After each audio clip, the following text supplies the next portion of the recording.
Well, hi everybody. Today is Sunday, October the 9th, 2022. It's kind of a heart-wrenching day for me.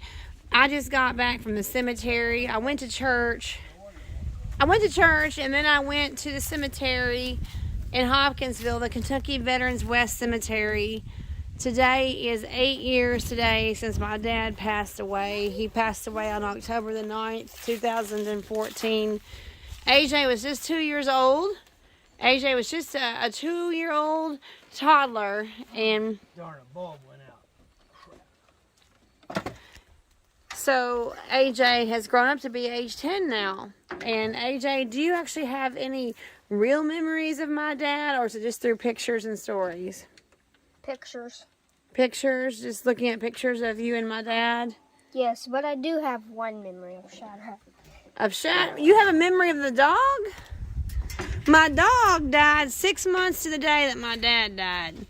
I had a dog that got ran over on April the 9th, 2014. And then 6 months later to the day, on October the 9th, 2014, my dad passes away. So I lost my dog in April, and I lost my dad in October. And you have a memory of the dog, but you don't have a memory of my dad? No. Well, what's the memory of the dog? Very, very last time. Well, I mean, you were 2. Okay, you were 2 when Shadrach got ran over. But right. what do you remember? I know that you had both me and the dog going down to the mailbox, and the dog just decided to run ahead of you and got ran over. You remember that, or you remember me telling you that? You were asleep in the car seat. You little liar! You can't even look at me. You were asleep in the car seat when I took you down to the cemetery in the car seat, and the Shadrach went to the mailbox and got ran over that day. You were. You told the story so many times it was just vivid in his mind. AJ, you can't even look at the camera. You don't remember that. You were asleep in the car seat. So you just lied on YouTube. Lied on YouTube. You can't even look at me. I'm a liar on YouTube. Well, he wouldn't be the only one now, would he? Liar, liar, pants on fire. Let me see your shirt. Monticello. Can you tell everybody about Monticello? What is Monticello? What is that? Is that on a piece of money? What is that? One of the president's homes. Yeah, which one? I don't know, and shut the door. You left the door open. You don't. What piece of money is that on? Nickel. Oh, well, good. It's on the back of a nickel. That's right. And how do you say it? Monticello. Monticello. Okay. Where'd you get that shirt at? My mother gave it to you. And they went. All right, Stephen, it's time for your report. Hi, Steven. Here Ruthie checking me with the phone again. Well, AJ and I have been yipping yappering, so what's going on with the truck? All kinds of things.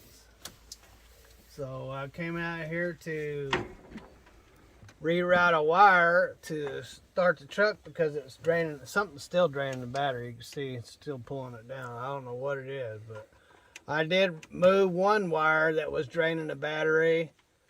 It was to the computer, and they had ran somebody, whoever that is, before I got the truck, ran a wire all the way back to the battery, and it was just constantly drawing on the battery. So I rerouted it to the key switch, so whenever you turn on the key, it would get power, and only when you turn on the key, so it doesn't constantly just eat up power. But that being said, something else, darn, that ain't catching.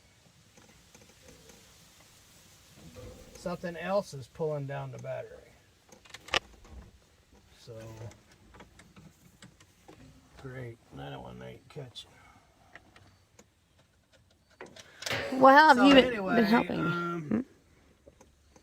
So I got that done, and of course one thing always leads to another.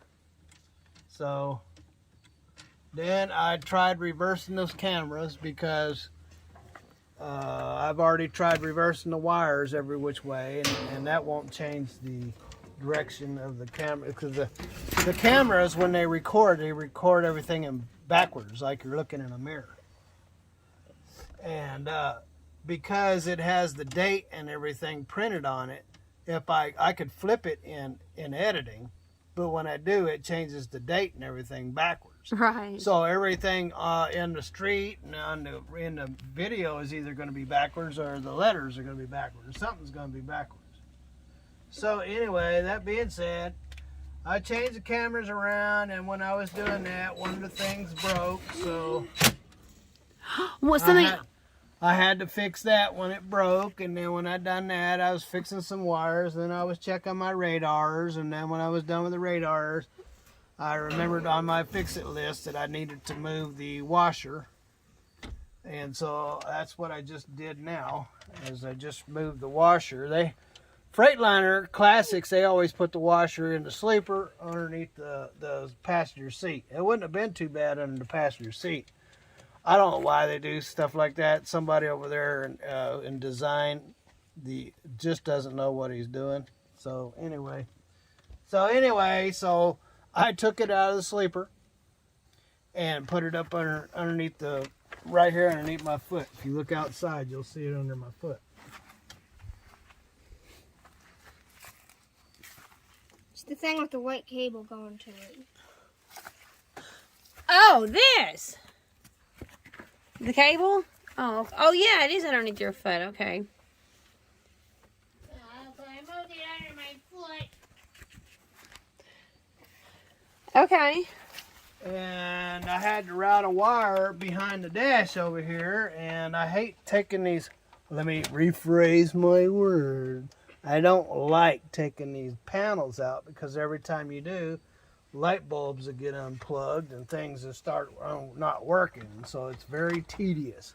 Oh, here. But I couldn't route another wire all the way from that hole all the way over to this switch. Why don't you hold the camera? Hold the camera and show. Ladies and gentlemen, so I could not, there's the switch, the washer. And so I had to get it all the way across over here where there's an actual hole in the firewall. And I had to run it through there, and it has to come in about a foot, and then it has to go across behind these dash panels and come around to this button.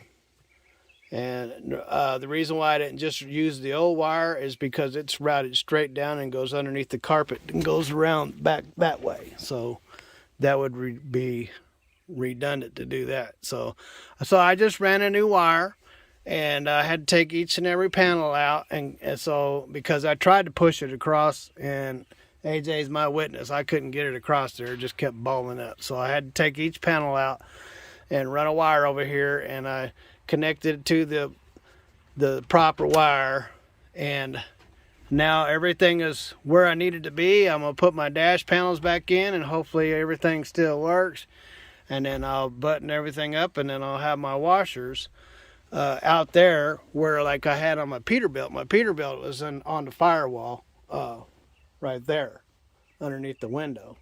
So I moved it right here underneath my foot, and that way when I'm driving, the heat off the motor will keep it warm.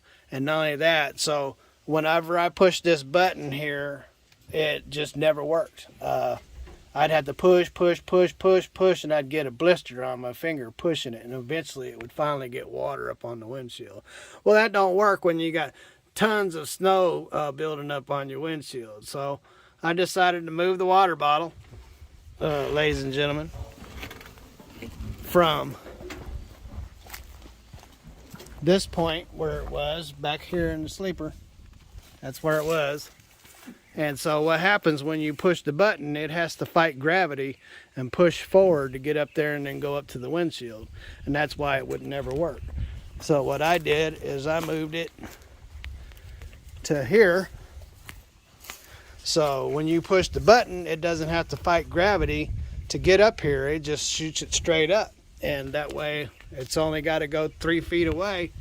And voila, I'm in business. Not to mention the heat from the motor, just like the filters, will stay warm and it won't freeze up. And I'll probably have to put some insulation around this just to keep it from freezing, because I'm sure a lot of cold air will run across there. Because I'll more than likely run pretty hard over the winter time, since summertime has been bad as far as rates are concerned, and they're going to have to pay somebody to run across that ice and snow, and not everybody's willing to haul light, tall freight across the snow. But I've been doing it for, well, since I was a teenager, and I'm 60 years old. So anyway, so I know how to get it there, and so I just need my truck to be ready to get it there. So that's what I'm doing, preparing for winter. So there you go. Well, thank you. That was a narration by the man himself. Thank you, Stephen. There's no way I could have explained all of that, and showed all that. So thank you. Well, let me make sure my lights come on. I don't see no lights. Down here, there's a light. Light there, light. There's there, these light amber lights right here that are on. I'm not worried about those lights. We're looking at these lights. Because if these ain't working, then I'll have to pull over on the side of the road. Okay, turn this. Okay, these are on. That one's on. That one's on. AJ, you never did answer me about Monticello. Who lived at Monticello? All right, I said I forgot. lights. You forgot? Thomas Jefferson, the third president of the United States. Guys, what do you think of Third president, say Thomas Jefferson. Thomas Jefferson? Monticello. Monticello. Well, guys, what do you think of my necklace? One side, it is a silhouette of it, and then the other side Excuse you. is actually the thing. Oh, okay. You got a little Sonic charm on you. Look at that. 1769 Monticello. And yeah, there's the part that has him, but there's also the part that has a silhouette of him. Oh, a silhouette. Silhouette. All right, Stephen, you want to wrap us up? Well, ladies and gentlemen, have a wonderful day wherever you are. Have lots of fun. God bless, and Later. don't be a trucker.